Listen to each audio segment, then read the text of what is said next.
안녕하세요 여러분, 골든서퍼 임정 멘토입니다. 여러분, 제가 지난 시간에는 기초적인 것들에 대해서 여러분들께 많이 알려드렸었고, 이번 시간에는 조금 이제 응용된 실전 매매 편에 대해서 조금 준비를 해봤습니다.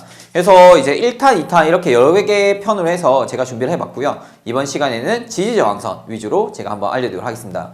지지저항선 같은 경우에는 거의 매일 사용한다고 보시면 될 것 같아요. 정말 중요하고, 여러분들이 오늘 강의만 듣더라도 지지저항선에 대해서는 이해를 거의 완벽하게 하실 겁니다. 자, 그러면 오늘 같은 경우에는 처음부터 끝까지 매우 중요하기 때문에 끝까지 집중해서 한번 들어보시면 좋을 것 같습니다. 자, 시작해 보도록 할게요. 자, 여러분, 지지저항선 같은 경우에는 쉽게 얘기하면은 지지, 말 그대로 시세의 어느 정도의 저점을 지지를 받고 올라간다. 말 그대로 저점 매수 자리를 노릴 때 지지선을 활용을 할 수가 있겠습니다. 저항선 같은 경우에는 매도선으로서 말 그대로 어느 정도의 반등이 나오게 되고 고점을 찍고 어느 시점에서 꺾이는 그러한 변곡점의 위치다, 이렇게 보시면 될 것 같아요. 선물에서는 주식과 달리 양방향 거래가 모두 다 가능하기 때문에 저점 매수, 고점 매도 플레이를 할 수가 있겠죠. 다만 우리가 어디서 들어갈 것이냐 할 때 활용하는 선들이 바로 지지선과 저항선이라고 보시면 될 것 같습니다. 제가 여러분들께 보여드리기 위해서 라이언 일병 구하기 영화 장면의 첫 부분 일부를 좀 한번 캡처를 해봤습니다. 말 그대로 여기는 이제 독일군 진영이고요. 이제 연합군이 노르망디 상륙 작전으로 인해서 이제 상륙을 하고 있는 그런 모습인데, 여기 보시면은 여기 벙커가 보이시죠? 벙커가 보이시고, 여기에 보면은 이제 독일군 진지가 보일 겁니다. 자, 연합군은 이 독일군 진지를 향해서 엄청나게 이제 돌격을 하고 있습니다. 어마어마한 희생을 통해서 어찌됐건 강한 물량과 그리고 강한 여러 가지 이제 무기들로 인해서 이 공간을 확보하는 게 목표겠죠. 자, 그러면 이들의 1차적인 저항선은 바로 이곳입니다. 해안 방어선이겠죠. 이 해안 방어선을 연합군이 점령을 하면 어떻게 되겠죠? 이 자리는 1차 저항선이 아니라 1차 지지선으로 바뀌게 됩니다. 즉 연합군 기지로 소속이 되겠죠. 그러니까 이제 점령을 당하게 되겠죠. 자, 그렇기 때문에 이 공간이 먼저 확보를 하는 게 연합군 입장에서, 공격자 입장에서는 가장 최우선의 그 목표라고 보시면 될 것 같습니다. 자, 그러면 이 저항선이 뚫린다, 돌파됐다는 것은 저항선이 지지선으로 바뀌었다, 이렇게 보시면 될 것 같아요. 그래서 보통 이제 지지저항선을 활용할 때는 지지선이 돌파가 된다? 그러면 저항선을 받게 되고, 저항선이 뚫리게 된다? 그러면 그 자리는 지지선을 받게 된다. 자, 그럼 1차 방어선, 2차 방어선, 3차 방어선 이런 선들이 있겠죠.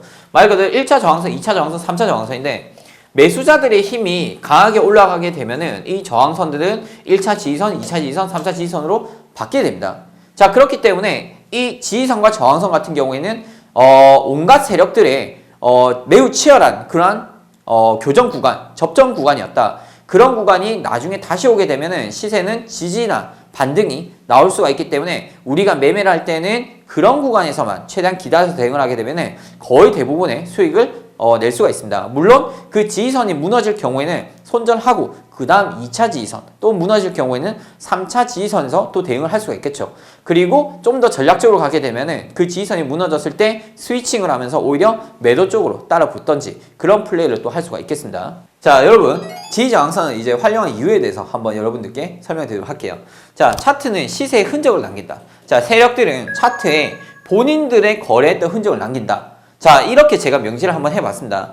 지지저항선 같은 경우에는 앞전에 말씀드렸다시피 세력들의 매수 매도 거래가 치열했던 매물대 라인이기 때문에 다시 한번 오게 되면은 그 자리는 또 지지 반등이 계속 나올 수밖에 없는 위치예요.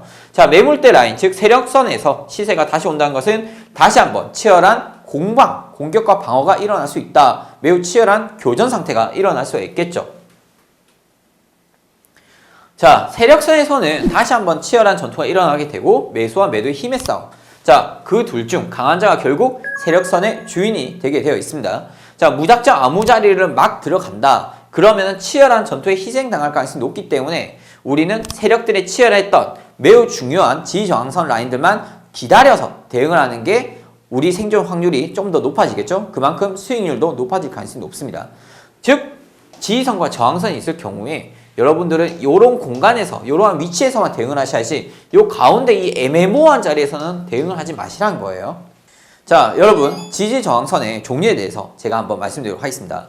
자, 지지저항선 같은 경우에는 해석하기 나름이긴 한데 일반적으로 메이저들 그리고 일반적인 개인 투자자들이 가장 많이 활용하는 선들을 제가 가져와 봤고요. 제가 실전 매매에서도 가장 많이 사용하는 선들이라고 보시면 될 것 같습니다. 자, 첫 번째는 이동평균선. 다들 아시죠? 그 다음 두 번째로 이제 전일 고점, 전일 저점, 전일 종가, 당일 시가, 중앙선. 세 번째는 이제 일봉상 캔들의 고점, 저점. 자, 전일 캔들 또는 주봉상 캔들 등을 조금 이제 활용할 수가 있겠고, 자세한 것은 제가 뒤쪽에서 설명드리도록 하겠습니다. 자, 보조적으로 또 많이 사용한 선들인데, 요 선들 같은 경우에는 일봉보다는 거의 이제 분봉 위주로 많이 활용을 합니다. 피봇이라든지 디마크, 당일 고가, 당일 저가 이러한 선들을 활용할 수가 있겠고 볼린저 밴드라든지 일목균형표 이런 보조지표들을 여러분들이 활용할 수가 있는데 개인적으로 추천드린 것은 일단 이 첫 번째 정도만 여러분들이 활용을 하셔도 되고 만약 이것도 너무 많다 그러면은 제일 위에 있는 이 선들만 여러분들께서 활용을 하셔도 충분히 수익을 낼 수가 있습니다. 자, 여러분 이동평균선에 대해서 간단히 한번 알아보도록 하겠습니다. 자, 자세한 것은 2탄에서 좀 더 설명을 드릴 건데 일단 1탄에서는 이동평균선 간단히 좀 짚고 넘어가 보도록 하겠습니다.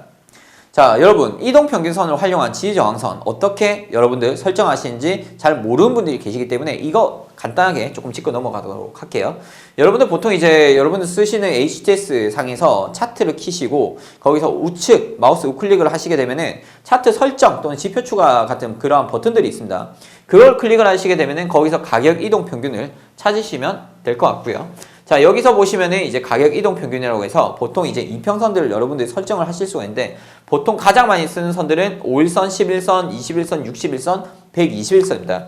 여기 들어가게 되면은 이제 너비를 3포인트 정도로 저는 세팅을 해놓는데 기본적으로 1포인트로 보통 되어 있어요. 되게 얇아요. 그래서 시각적으로 저는 이제 좀 두껍게 보는 편이기 때문에 보통 3포인트 잡아놨고 색상도 여기서 다 변경이 가능합니다. 그래서 여러분들이 이제 보통 이제 세팅을 한 다음에 이 정도로 보시고 만약에 내가 장기 이평선을 좀 쓴다 그러면은 5일선, 11선 버리고 20, 60, 120, 201선 뭐 이렇게 여러분들께서 또 쓰셔도 됩니다. 자, 여러분 이제 이평선을 제가 이제 활용을 하는 것에 대해서 간단히 좀 설명을 드릴 건데 이동평균선 같은 경우에는 일봉에서 쓰시는 게 가장 좋습니다. 왜냐면 이평선의 개념을 앞전 이제 기초교육에서도 설명드렸다시피 5일선이 뭐죠? 예를 들어서 5일선 같은 경우에는 최근 5거래일의 종가를 5개를 합해가지고 최근 5일치를 합해서 나누기 5를 때리면 평균치가 나옵니다. 그게 5일선이 되겠죠? 자, 여러분 이게 이제 보시면은 이평선들인데 이제 위에 색상 적혀 있고 굵기 나타나 있습니다.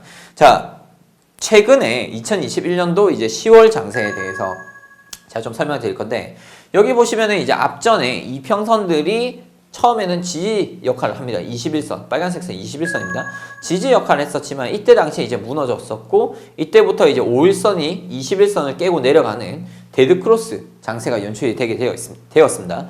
그러면서 이제 이 11선 있죠? 11선 돌파를 못하더니 결국에는 11선에서 저항을 맞고 매도장으로 강하게 펼쳐졌었는데 제가 이제 여기 보시면 요날 제가 매도 대응으로 좀 크게 수익을 냈었습니다. 그게 왜 그러냐면은 여기서 지금 보면은 뭐 이렇게 생겼는데 이때 당시에는 11선과 21선 이렇게 있고 시가가 여기 있었습니다. 그러니까 11선과 21선보다 밑에서 시작을 했었기 때문에 저 같은 경우에는 최근에 이제 21선이 무너진 게 확인이 됐고 이 11선을 기점으로 매도 대응으로 수익을 좀 크게 낼 수 있었고요. 그리고 단기적으로는 이 61선이 지지선 역할을 할 수 있었지만 무너지게 됩니다. 무너지고 이때 무너졌다가 기술적 반등은 나왔었지만 다시 한 번 더 이 21선의 저항을 맞고 다시 한 번 더 급락을 했고요. 그리고 아래쪽에 있는 게 이게 121선입니다. 121선 매물대인데 여기를 이제 지지를 받고 시장은 기술적인 반등을 5일선까지 보여주게 되었습니다. 5일선에서는 저항이 나왔었고 121선에서는 지지세가 나왔었죠. 여기서 이제 바닥을 어느 정도 다지다가 요 캔들이 되게 핵심이었는데 지금 여기 보시면은 여기 보시면은 이 121선을 어떻게든 지지를 받는 것을 볼 수가 있습니다. 얘들 같은 경우 5일선보다 조금 더 위에서 시작을 했었고 아래쪽에 5일선과 121선이 밑에 받쳐주다 보니까 아래 꼬리 달고 들어 올리는 장세가 연출이 됐었죠. 자, 그러면서 이제 21선 올라간다 하더라도 21선 저항대가 있었기 때문에 여기서 맞고 빠지면서 여기서 21선에서 121선까지의 박스권 장세가 연출이 되었습니다. 내려갔다가 올라갔다가 또 내려갔다가 또 이제 올라가겠죠. 실제 올라갔습니다. 그래서 이제 이렇게 이제 횡보를 하면서 이평선들 뭐 특징 저번에도 말씀드렸다시피 결국 이 이평선은요 수렴을 하게 되어 있습니다. 점점 이제 모이게 되고 그러다가 위쪽이나 아래쪽 빵 터지게 되겠죠. 어제 같은 경우에는 이제 제가 이제 매매를 했을 때 이제 골드 매수장으로 골드가 거의 어제 하루에 300틱 넘게 급등을 했었거든요. 그래서 이제 골드 같은 경우에도 이렇게 이평선이 수렴된 상태에서 위에 올라탔었고, 그리고 이제 장 초반에 이제 매수 대응을 했었고 살짝 내려갔다가 들어 올리더라고요. 덕분에 이제 수익을 좀 낼 수 있었는데, 어쨌든 자세한 것은 제가 2탄에서 좀 더 설명드리고, 일단 이평선을 활용한 지지 저항선 매매를 또 할 수가 있다, 이렇게 보시면 될 것 같습니다. 그래서 이평선이 가장 많이 쓰여요, 여러분. 이평선이 가장 많이 쓰이기 때문에 제일 앞쪽에다 좀 놔봤고요. 이 평선 같은 경우에 아까 말씀드렸다시피 분봉에서 활용하신 것을 가장 추천드립니다. 자, 여러분, 주요 지지 저항선에 대해서 설명드리도록 하겠습니다. 자, 전일 고점, 전일 저점, 전일 종가, 당일 시가, 중앙선 세팅 방법인데, 일단 여기서 중앙선 같은 경우에는 여러분들이 수식 관리자 들어가서 다시 세팅을 하셔야 되고, 이것은 네이버 이제 검색하시면 나올 겁니다. 제가 하도 이걸 많이 써가지고. 그리고 이제 기본적으로 여러분들이 차트에서 쉽게 설정할 수 있는 것들은 보시면 아시겠지만 이제 당일 가격 기준, 시가, 고가, 저가, 종가 뭐 이렇게 볼 수가 있고, 전일이죠. 어제 거 관련 고가, 저가, 종가 이렇게 또 세팅을 할 수가 있습니다. 자, 그 다음에 이제 피봇이라든지 D마크 같은 이런 보조 지표들을 여러분들이 이 설정에서 또 세팅을 할 수가 있고요. 여기 보시면은 이제 선 굵기라든지 선 색깔이라든지 여러분들이 원하시는 것들을 세팅을 또 하실 수가 있습니다. 자, 그런데 전 개인적으로 이제 추천드린 것은 지금 이렇게 표시해 드린 것처럼 이제 당일의 시가라든지 전일의 고가, 저가, 종가, 그리고 피봇, 그리고 D마크 정도만 여러분들께서 쓰신 것을 개인적으로 좀 추천드리고, 어쨌든 이 뭐 표시 옵션의 뭐 기준선 이름 값 이런 건 전 왼쪽 상단에다가 보통 표시합니다. 이건 제가 차트 보면서 한 번 더 설명을 드릴게요. 세팅 방법은 별로 어렵지 않아요. 세팅 방법 어렵지 않고, 중요한 것은 이거를 세팅해 놓고 어떻게 활용하느냐, 그게 이제 관건이 되겠죠. 자, 여러분, 이제 보시면은 여기서는 제가 이제 차트 분봉입니다. 참고로 이 세팅 값은 일봉이 아니라 이제 분봉이나 틱봉에서 여러분들께서는 활용하시면 될 것 같고요. 지금 보시면은 이제 전일 고점과 전일 저점, 전일 종가, 시가, 그리고 노란색 선이 이게 중앙선입니다. 중앙선이라고 보시면 될 것 같고요. 일단 이 선을 하나, 둘, 셋, 넷, 5개를 이제 활용해서 매매하는 방법에 대해서 간단히 좀 설명드리도록 할게요. 자, 여러분들 일단은 전일 종가는 뭐죠? 어제 마감 가격이죠. 당일 시가는 뭐죠? 오늘의 시작 가격입니다. 그럼 별로 뭐 어려운 거 없어요. 전일 저가는 뭐예요? 어제의 저가, 전일 고가는 어제의 고점입니다. 자, 그런 점들을 제가 왜 활용하느냐면은 이제 일단 저런 자리에서는 지지 저항이 나올 가능성이 높아요. 쉽게 봤을 때 이렇게 이제 표시를 해놨는데, 시가와 종가 매물대가 이렇게 포진되어 있습니다. 시세가 이 시가 종가 매물대보다 아래쪽에서 움직이고 있었죠. 아래쪽에서 움직일 때에는 이 시가 종가 매물대를 활용을 해서 매도 포인트 쪽으로, 매도 쪽으로 일단 대응이 가능합니다. 다만 이 시가 종가가 돌파가 되면은, 이 저항선을 돌파가 되면 어떻게 된다 했죠? 지지선 자리로 바뀌게 되겠죠. 그렇기 때문에 이제 이 저항선을 돌파하기 전까지는 매도로 유지를 할 수 있지만, 돌파가 될 경우에는 매수 쪽으로 따라 붙어 주는 전략이 좀 중요합니다. 그런데 이제 여기서 중요한 것은 제가 이제 나중에 이제 제 강의 또 많긴 한데, 어쨌든 여기서 좀 설명드릴 수 있는 것은 이 선들이 몰려 있을 때가 되게 이제 강한 에너지가 터질 가능성이 높아요. 무슨 말이냐면은 여기서 중요한 것은 종가, 시가, 전일 저가, 전일 고가는 고정선이에요. 그날의 고정선입니다. 바뀌지가 않습니다. 자, 그런데 중앙선 같은 경우에는 바뀌어요. 중앙선을 중심값, 중심선 뭐 이렇게들 설명을 하는데, 이 중앙선 수식이 어떻게 되냐면 오늘의 고점과 저점의 나누기, 그러니까 평균치, 사람으로 치면 이제 허리가 되겠죠. 이 허리보다 시세가 전반적으로 아래쪽에 있으면은 매도장이 나올 가능성이 높고요. 이 허리보다 전반적으로 위에 시세가 움직일 경우에는 매수장이 나올 수가 있기 때문에, 만약에 이제 매도장이 있다면은 반드시 중앙선, 여기가 되겠죠. 여기가 되겠죠. 여기 요런 위치, 요런 기준을 기점으로 매도 대응을 할 수 있고, 이렇게 강하게 올라탈 경우에는 매수 쪽으로 일단 대응을 할 수가 있겠죠. 그리고 뿐만 아니라 이제 종가 시가가 이제 돌파가 됐을 때는 이 자리는 또 매수 쪽으로 따라 붙어 볼만 하겠죠. 그리고 이 자리가 여기서 보시면 이제 무너지는데, 무너졌을 경우에는 이 자리는 다시 또 매도가 되겠죠. 그렇기 때문에 이 지지 저항선을 활용을 해서 전반적으로 나만의 이 매물대 선을 잡을 수가 있고요. 이 매물대 선보다 시세가 아래쪽에 있을 때는 매도 쪽으로, 위에 있을 때는 매수 쪽으로, 그러니까 추세 매매가 가능할 수가 있습니다.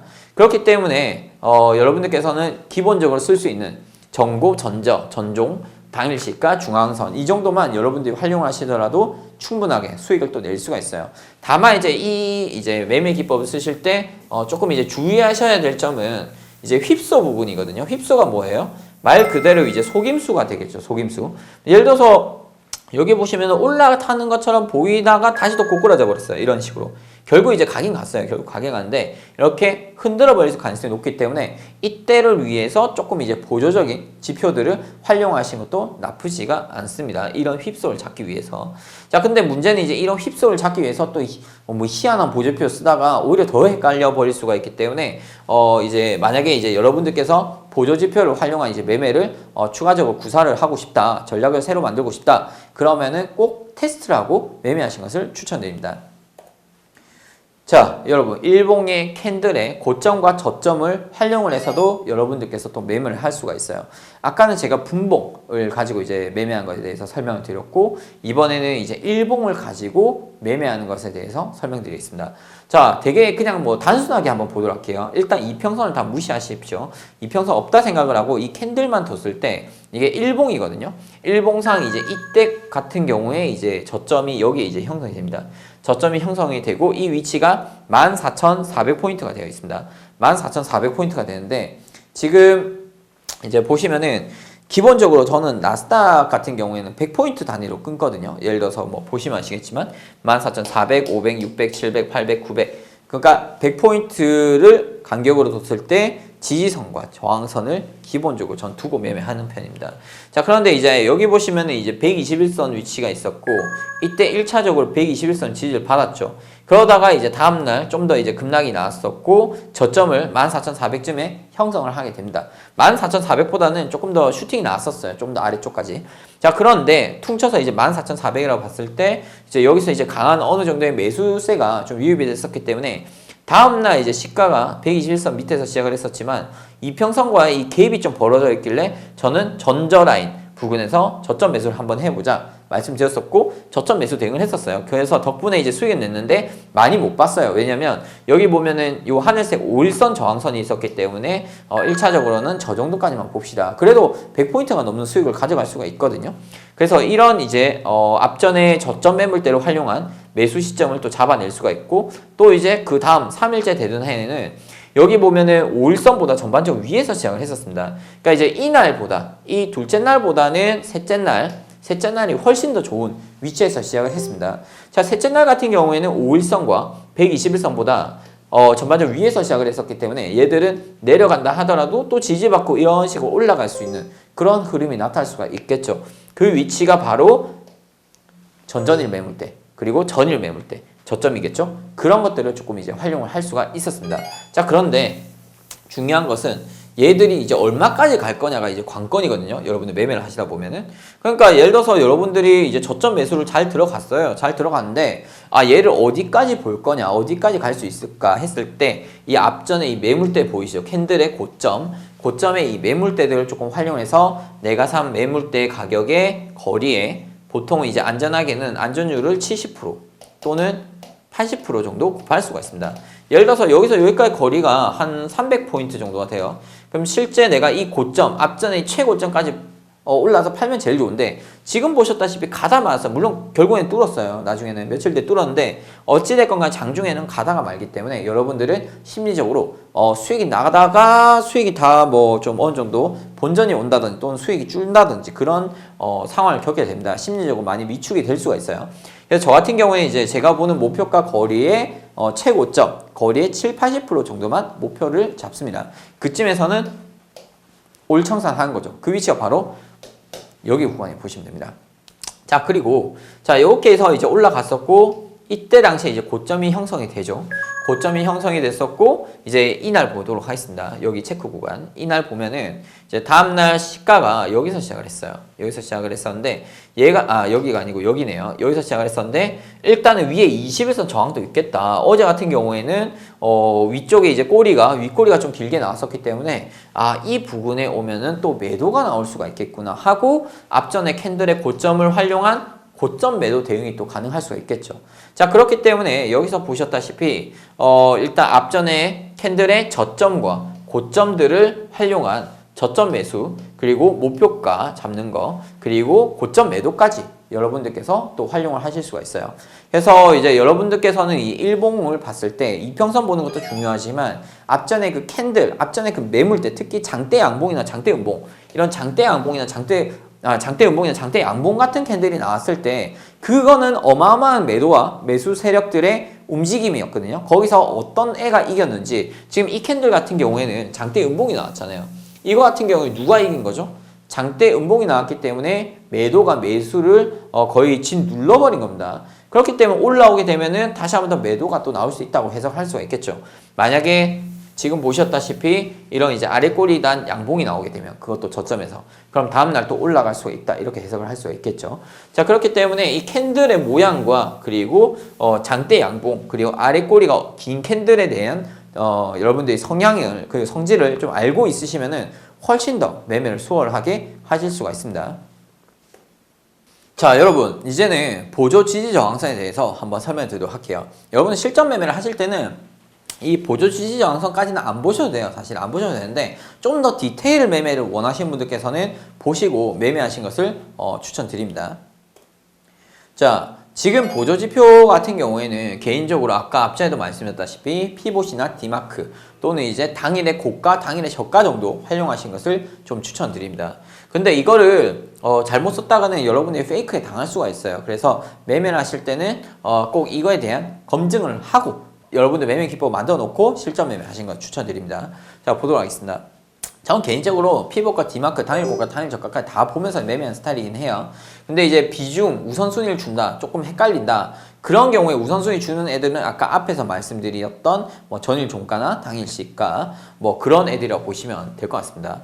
자, 그러면 여기 보시면은 피봇이라는 게 있습니다. 피봇 1차 지지선, 피봇 2차 지지선 이렇게 이제 형성이 되어 있는데 피봇 값 같은 경우에 어떻게 나오는 수식인지 여러분들 간단히 말씀드리면은 전일 종가나 당일 시가 그리고 전일 고가나 전일 저가들을 활용한 수식이라고 보시면 되고, 디마크 같은 경우에도 그래요. 그래서 저는 이제 말 그대로 피봇과 디마크는 보조적으로 활용한다고 보시면 될 것 같습니다.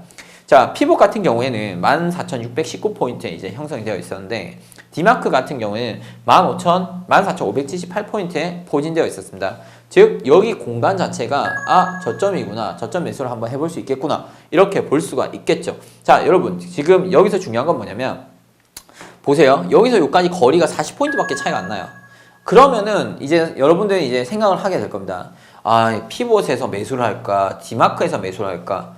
피봇에서 매수하려니 조금 더 이제 내려가서 디마크까지 갈 것 같고, 디마크에서 매수하려고 하니까 안 올 것 같고, 맞죠? 그런 경우가 되게 많거든요. 매매하다 보면. 그러면 어디서 사지? 했을 때 좀 애매한 그 진폭의 그 매물대가 형성이 된다면 이 매물대의 중간값 활용하셔도 돼요. 디마크와 피봇의 중간 라인, 여기를 활용하시면 되겠죠? 거기가 어디예요? 얘들의 그 중간 라인은 바로 이제 여기 공간이 되겠죠. 여기 공간. 그러니까 말 그대로 이제 디마크 저가와 그 피봇의 중간값, 요 중간 거리를 노린다면은 대략 14,600선 정도 되겠네요. 14,600포인트 정도.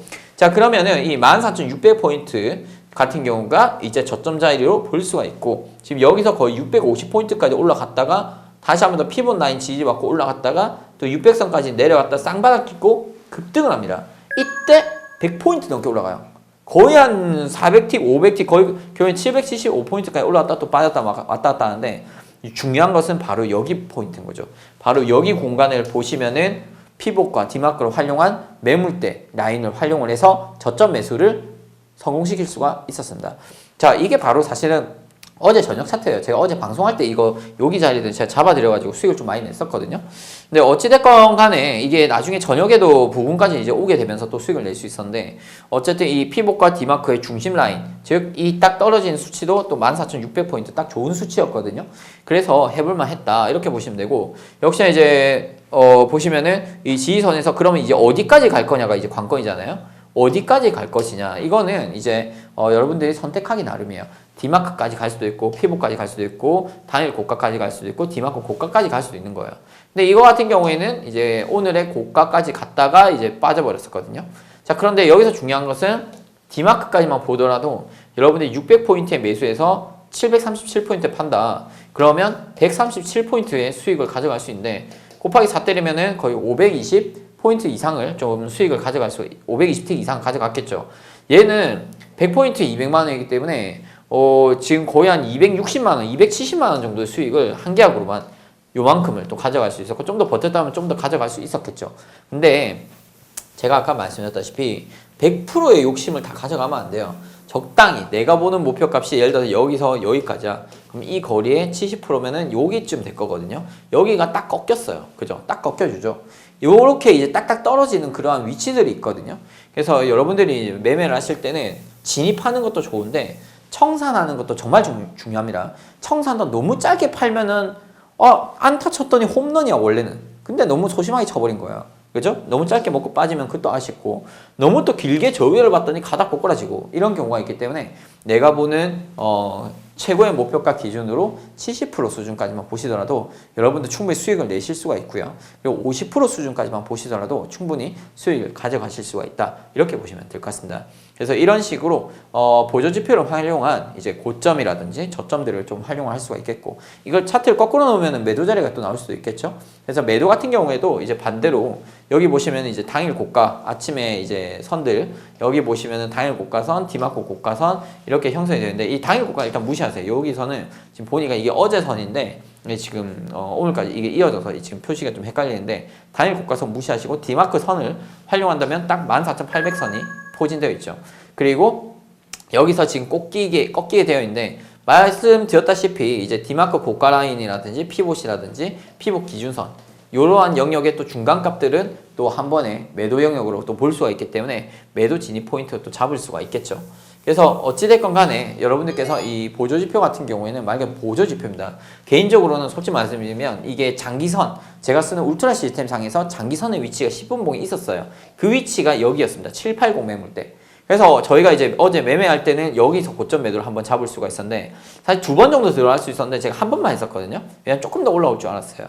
그래서 보셨다시피 저도 이제 매매를 하다 보면은 좀 아리까리하게 장세가 나올 때도 있어요. 그래서 그런 경우에는 그냥 한 번 정도만, 처음 올 때만 진입을 해서 수익을 내신 것도 나쁘지 않습니다. 자, 그 다음 거 한번 볼까요?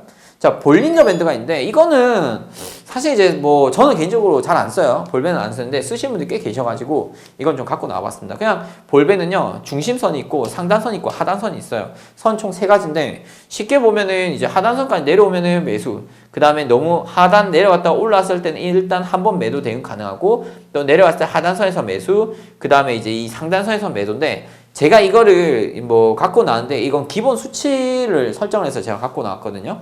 근데 이게 장단점인데, 장점은 박스장에서는 조금 대응이 가능합니다. 근데 단점은 추세가 터져버리면 손절이 좀 연타로 나올 수가 있기 때문에 이건 조금 이제 활용한다면은 장기 분봉에서 조금 활용하신 것을 추천드리겠습니다.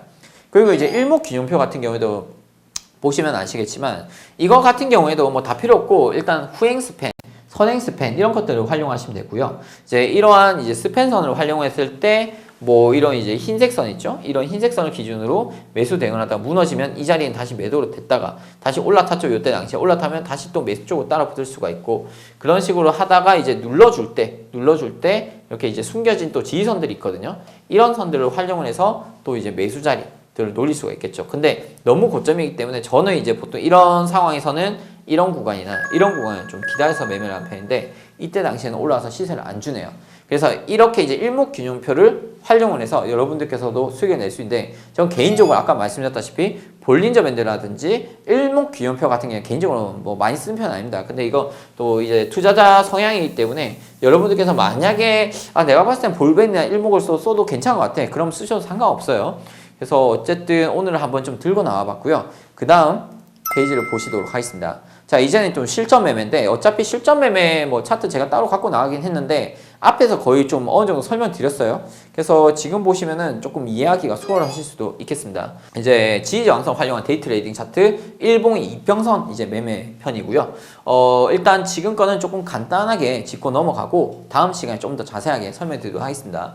아까 앞전에 이건 설명드렸던 차트인데, 보시면은 이제 이때 당시에 이평선들이 저항을 받다 보니까 그것도 고점에서 데드크로스가 났고, 앞전에 21선까지 무너졌고 올라가다가 빵! 하방 터져버리죠. 야, 이렇게 이제 내려갔던 애들이 또 올라오게 되면은 또 21선 부근에서 또 빵 터질 수가 있고요. 또 앞전에 이 캔들을 기준으로 해서 매도 플레이를 또 펼칠 수가 있겠습니다. 자, 그렇지만 이제 어느 정도 내려왔을 때 보시면은 고점에서 여기까지 거의 한 1000포인트가 빠졌어요. 1000포인트. 1000포인트면 어마어마한 수치거든요. 1000포인트가 빠졌는데 그 위치를 121선에서 받아쳐줍니다. 121선 받아쳐주고 여기서 이제 어느 정도 이제 바닥을 다지죠. 그 위치가 14,400. 앞전에 제가 설명드렸던 이 앞전의 캔들의 저점을 활용한 플레이를 또 할 수가 있었습니다. 그러고 이제 올라갔다가 이 이평선에서 가두리 장세가 나오면서 결국 위로 터질지 아래로 터질지 나중에 흐름이 나오겠죠. 자, 그래서 제가 말씀드렸다시피 이 이평선을 가지고는 이제 지지나 저항선을 활용한 이제 매매를 할 수가 있고요. 특히 전 개인적으로 이렇게 이제 박스 구간에 들어왔을 때 매매한 걸 되게 좋아해요. 왜냐면 이 박스 구간에서의 플레이는 그냥 낚시질이거든요. 고점 매도, 저점 매수. 이 이평선의 그 라인에만 딱딱 또는 이평선 라인보다 좀 더 앞쪽에만 거시면은 웬만하면 이거는 잡혀가지고 일단 수익 나오기 시작해요. 그래서 여러분들께서 이제 매매를 하실 때 이평선, 일봉을 활용했을 때는 이런 이평선 수치 부근에서 대응을 하시는 것도 좋고, 앞전에 말씀드렸다시피 앞전에 이 캔들들 있죠? 이 캔들의 고점과 저점들을 활용한 그러한 저점 매수, 고점 매도 플레이도 가능하다. 이렇게 보시면 될 것 같습니다.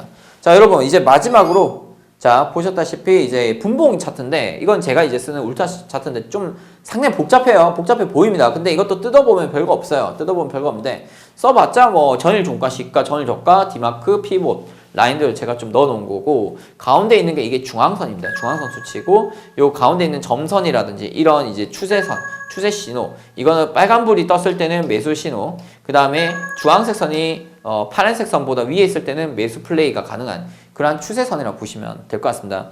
전 개인적으로 이제 매매를 할 때 여기 보시면은 주황색 선이 매수였죠? 올라탔었죠? 빨간색 신호 들어와 있죠? 게다가 여기 보시면 중앙선은 올라탑니다. 중앙선도 올라탔고, 중기점선과 단기점선보다 위에 올라탔고요. 전반적으로 종합적으로 요 구간에서 올 매수가 떠버렸거든요. 그러면 여기서 중요한 것은 저점이었어요. 내려갔다 이제 올라왔기 때문에 확인이 됐고, 저는 이제 이런 구간이나 이런 구간에서 매수 쪽으로 보통 따라하고 있습니다. 따라붙는데 제가 아까 장기선이라고 말씀드렸었는데 이 흰색 선이 장기선이에요. 그러니까 이제 선을 보시면은 단기선, 중기선, 장기선 뭐 이렇게 크게는 3개가 나뉘는데 그 자세한 것은 나중에 제 유튜브 채널 와서 보시면 될 것 같고요. 어쨌든 여기 보시면은 디마크 선뿐만 아니라 피봇 기준선이 있었고 장기선이 있었기 때문에 만약에 여기서 매수 대응을 했다. 그러면은 우선은 여기 부분까지만 보고 일단 청산하고 봅니다. 청산하고 여기 보시면은 이제 올라타는 거 보이시죠? 올라타 버리고 안착을 할 때 올라타고 눌러줄 때 이런 포인트, 장기선을 활용한 저점 매수 대응이 또 가능하고요. 왜냐면 더 올라갈 수도 있으니까. 근데 예상외로 이때 장대 음봉이 나와버린 거예요. 장대 음봉이 나오면서 오히려 어떻게 됐어요? 자, 장대 음봉이 나와버리면서 시장은 추세가 단기적으로 또 꺾이게 됩니다. 왜? 장기선 기준 올라탔을 때는 매수를 볼 수 있었는데 장기선이 깨지니까 여기서는 매도 쪽으로 일단 대응이 가능하겠죠. 자, 그래서 이제 저 같은 경우에는 여기서 이제 매수 대응을 했다가 여기서 손절을 한번 했었고, 그리고 아래쪽에서 시작을 하길래 장기선 기준으로 매도 플레이를 합니다. 손절 제가 요 정도 나갔었거든요. 요 정도 나갔었는데 요때 이제 매도 쪽으로 스위칭을 하면서 수익을 다시 요 정도 갖고 오면서 손절 나갔던 것을 이 구간에서 매도 플레이를 하면서 또 찾아올 수가 있었습니다. 그래서 어찌됐건 간에 제가 이제 말씀드리고 싶은 것은 여기서 이제 보여드린 것은 이제 기본적인 그러한 매물대만 가지고도 활용을 해서 수익을 낼 수 있지만 조금 더 이제 여러분들께 맞는 그런 이제 보조 지표들을 세팅을 하시게 되면은 훨씬 더 디테일하게, 훨씬 더 안정적으로 수익을 낼 수 있는 그런 장점이 있거든요. 저는 이제 이 울트라 시스템이 이제 제 몸에 이제 최적화되었고 제 스타일에 이제 최적화된 그러한 차트이기 때문에 저는 이게 잘 맞는데, 어쨌든 여러분들께서 만약 나만의 이제 매매 기법, 보조지표 차트를 만들고 싶다 그러면은 이렇게 이제 세팅을 하고 세팅 값을 넣어두고 꼭 테스트를 하고 하셔야 돼요. 저는 이 차트 하나 만드는데 거의 한 2, 3년 걸렸어요. 물론 이제 개인적으로 그 전에 있던 가디언 차트도 있고 했었기 때문에 그거 매매하면서 이건 따로 이제 좀 더 이제 보완하고 해서 나온 차트인데, 어찌됐건 간에 여러분들도 이런 식으로 테스트를 조금 거치면서 여러분들만의 그 차트를 만들어 보시면 좋을 것 같습니다. 자, 그래서 이번 시간에는 여러분들께 지지저항선 위주로 제가 좀 한번 설명을 해봤습니다. 지지저항선 같은 경우에는 이동평균선뿐만 아니라 기본적인 뭐 전일 종가라든지 당일 시가라든지 피봇이나 디마크 이러한 선들을 또 활용할 수가 있었는데 어찌됐건 간에 중요한 것은 그러한 선들을 세팅한 건 별로 어렵지 않습니다. 다만 그걸 가지고 어떻게 실전에 활용하느냐 그게 관건이기 때문에 여러분들께서 모의 투자를 통해서 조금 더 연습하고 훈련하시면 충분히 습득되실 수가 있을 겁니다. 자, 여러분 제가 오늘 여기까지 진행하고요. 2탄에서 제가 좀 더 자세한 교육들 또 준비했으니까 많은 시청 부탁드리겠습니다. 감사합니다.